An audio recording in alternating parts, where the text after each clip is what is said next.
সুশাং নামে এক ছেলে তার বাবার সঙ্গে একটা নদীতে মাছ ধরতে যায়, আর তখনই তাদের নৌকার আশেপাশে কি যেন একটা নড়াচড়া করতে দেখতে পেয়ে তারা ভয় পেয়ে যায় এবং তারা ভয়ে কাঁপতে থাকে।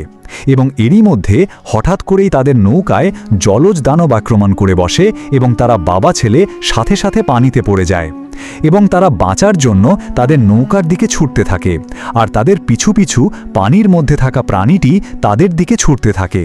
এরপর দেখতে দেখতে পানির মধ্যে থাকা প্রাণীটি তার বাবাকে পানির নিচে টেনে নিয়ে যায়। এরপর কেটে যায় 10 বছর এবং সেখানে দেখানো হয় সেই ছোট্ট ছেলেটাকে, যার বাবাকে জলজ দানব পানির নিচে টেনে নিয়ে গিয়ে মেরে ফেলেছিল। সে তার গ্রামে ফিরে এসেছে তার পুরনো প্রেমিকার কাছে, বিশেষ করে তার বাবার মারা যাওয়ার প্রতিশোধ নেয়ার জন্য। সুশাং তাদের গ্রামটা ঘুরে ঘুরে দেখছিল। হঠাৎ করেই একটা লোক চিল্লাতে থাকে আর বলতে থাকে, নদীর ধারে লাশ পাওয়া গেছে, কিছু একটা হয়েছে মনে হয়। এবং সবাই সেখানে গিয়ে দেখতে পায় একটা মাথাবিহীন লাশ। তারপর সেখানে একটা বুড়ো লোক লাশটা দেখে বলতে থাকে, আমাদের সাবধান হতে হবে, আমাদের গ্রামে 10 বছর আগের জলজ দানব ফিরে এসেছে। তারপর সে এটাও বলে যে এই জলজ দানব থেকে বাঁচতে হলে কোনো একজনকে বলি দিতে হবে।